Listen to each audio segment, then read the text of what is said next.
A Segunda Guerra Mundial viu o surgimento de tanques alemães icônicos, famosos pela tecnologia avançada e reputação no campo de batalha.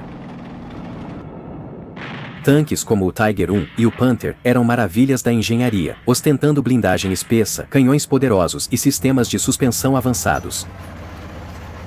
Essas inovações os ajudaram a superar muitos oponentes. Mas será que esses avanços tiveram um preço? É amplamente assumido que os tanques alemães durante a Segunda Guerra Mundial, especialmente os modelos mais recentes, eram superdimensionados e excessivamente complicados. Neste vídeo, vamos analisar os dois lados desse argumento. É a história de uma engenharia incrível e de produtos excelentes, criados dentro de uma estrutura de política e gestão autoritárias. É uma história sobre como o design de engenharia é político e como ele não pode prosperar em uma sociedade repleta de privilégios, poder e medo. A história começa na década de 1930, quando a Alemanha, após a Primeira Guerra Mundial, enfrentou restrições ao exército com tanques. Além disso, a nação havia perdido capacidades de fabricação e expertise, tendo cedido fábricas inteiras e territórios para a França.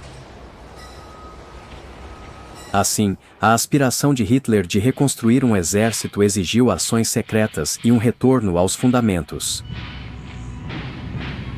Com a ajuda da Rússia soviética, a Alemanha garantiu uma base dentro das fronteiras russas para iniciar o processo de reconstrução. O Panzer I foi um dos primeiros tanques feitos para testar sua construção e operação.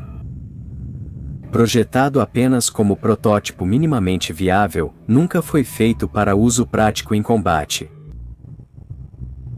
Mesmo assim, foi usado na Guerra Civil Espanhola e no início da Segunda Guerra Mundial. Isso ocorreu por necessidade política e militar, além de perceberem que não haveria tanques reais suficientes a tempo. O Panzer III e o Panzer IV eram os tanques principais planejados pela Alemanha no início da Segunda Guerra Mundial. Seus projetos eram parecidos, mas diferiam em tamanho e armamento. As diferenças surgiram de conceitos de utilização de tanques formulados em termos teóricos no início dos anos 1930 e colocados à prova em batalhas na parte final da década. Os Panzer IV foram fabricados pela Krupp, enquanto a Daimler-Benz produziu o Panzer III. O Panzer IV, um projeto robusto, foi produzido continuamente durante toda a guerra, com seu chassi adaptado para várias configurações de tanque. Quando a Alemanha invadiu a União Soviética, em 1941, o exército logo viu que seus tanques Panzer III e IV eram superados pelos T-34 e KV-1 russos. O impacto foi chocante, levando a um ritmo acelerado no projeto Tiger I e ao início do projeto Panther. O Tiger I se destaca como talvez o tanque alemão mais famoso da Segunda Guerra Mundial. No entanto, ele exemplifica como a fixação pelo tamanho e engenharia impressionante levou à decepção geral. Por anos se discutiu tanques fortemente blindados para romper linhas inimigas, mas tanques médios, mais leves e rápidos, eram mais viáveis. Regimes autoritários costumam se fascinar por grandes construções, e o Tiger nasceu desse comportamento. O tanque Tiger foi criado em uma disputa entre engenheiros da Porsche e Henschel.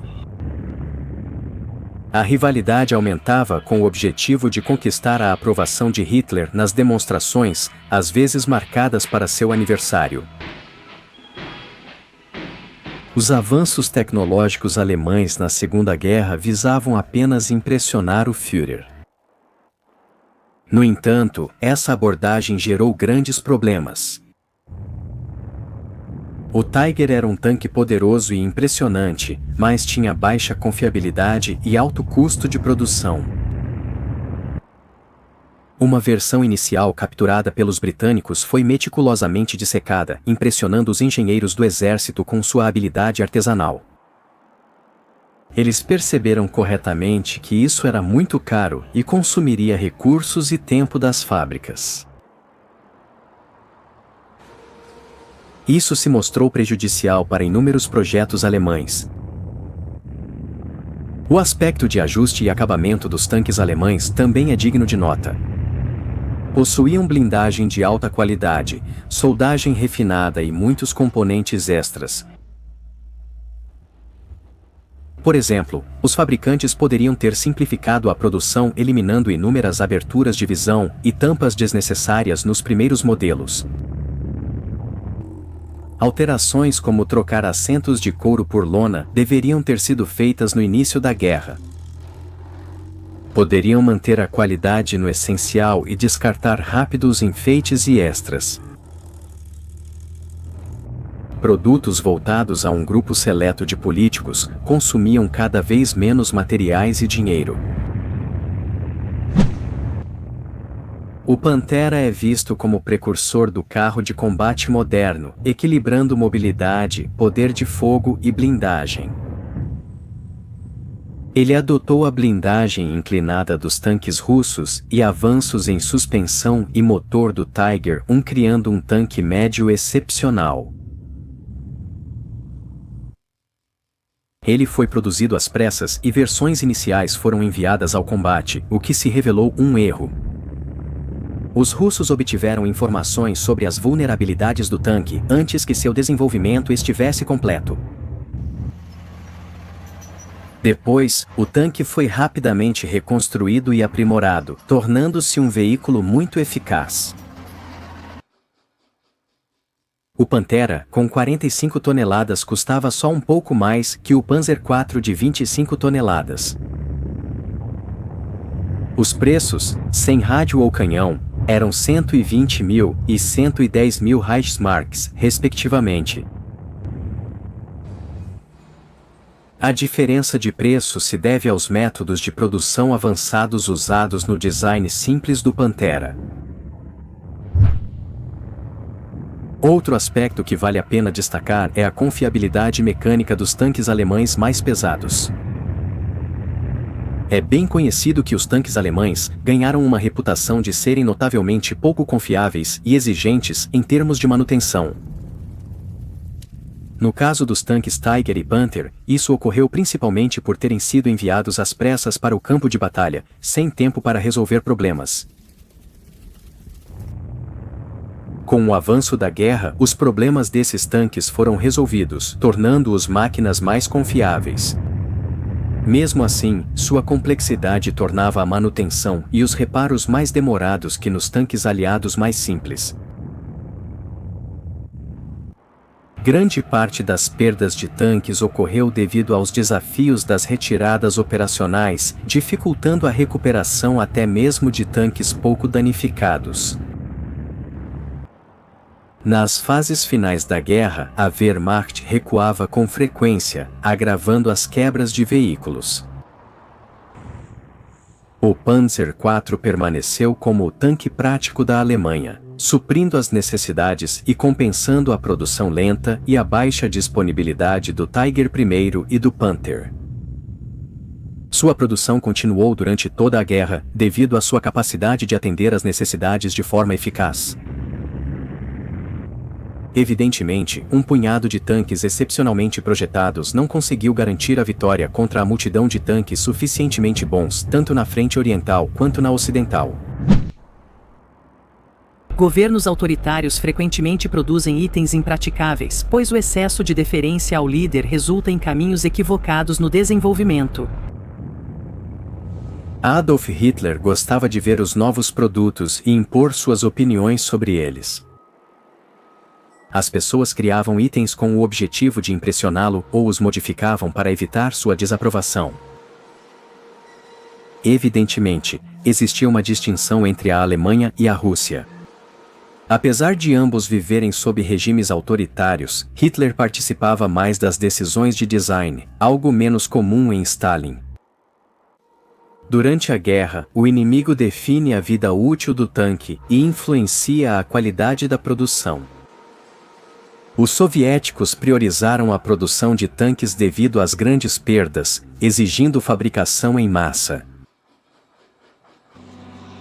Ao contrário da percepção de que um design mais simples significa maior confiabilidade, os tanques soviéticos, incluindo o T-34, não eram significativamente mais confiáveis do que os supostamente superdimensionados tanques Panther ou Tiger. Na verdade, o T-34 também era pouco confiável, problema agravado pela falta de peças de reposição nas unidades soviéticas, já que o foco era produzir mais tanques completos. Com o benefício da retrospectiva, é evidente que a busca persistente da Alemanha por tanques maiores e superiores não trouxe resultados favoráveis. Isso leva à visão amplamente difundida de que a estratégia alternativa, concentrando-se na produção de numerosos tanques menores e mais leves, teria sido uma escolha mais eficaz.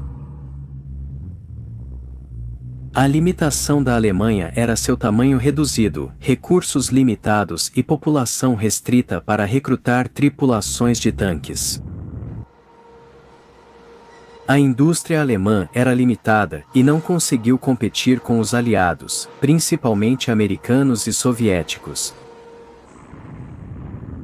Devido a essas limitações, simplesmente aumentar a produção de Panzer IV-S e Stug 3S talvez não tivesse feito uma diferença substancial. A Alemanha não conseguiria igualar a grande produção de tanques dos aliados. A estratégia ideal deles era criar tanques de qualidade superior, exemplificados pelo Tiger I e pelo Panther, como sua melhor chance de sucesso. Na maioria das vezes, esses tanques tinham a capacidade de enfrentar vários tanques aliados e sair vitoriosos. Embora o combate real nem sempre garantisse esses resultados, houve muitos casos em que esses tanques provaram sua eficácia. Também vale ressaltar que muitas decisões de design alemãs realmente passaram dos limites. Tanques como o Tiger I, blindados como o Jag Tiger e itens como o Zimmerit eram extravagantes e desnecessários. Esses casos mostram como escolhas de design alemãs se tornaram contraproducentes, causando grande desperdício de tempo, dinheiro e recursos. Havia tanques mal projetados e falta de padronização na Wehrmacht em 1944. No entanto, os projetos mais falhos não passaram por uma produção extensa.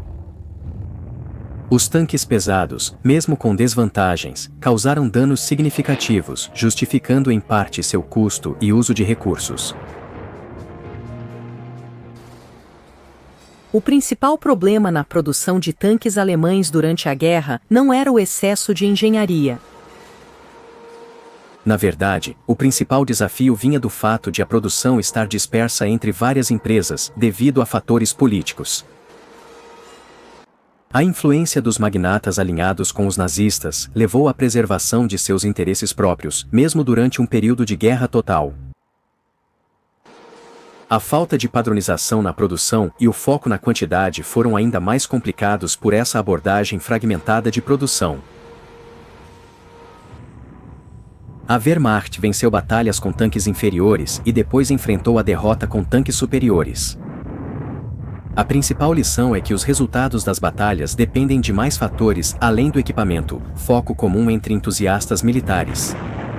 Não se trata de sofisticação versus simplicidade, sendo universalmente desastroso. Na verdade, as batalhas dependem de uma infinidade de fatores.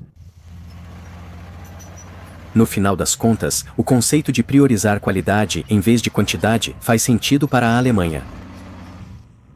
Reconhecendo sua incapacidade de igualar os aliados em número de tanques, era lógico focar na construção de tanques de qualidade superior. Embora, em retrospecto, essa estratégia não tenha trazido sucesso, ela não deve ser sumariamente descartada. Ainda é incerto o resultado de construir tanques mais leves e acessíveis.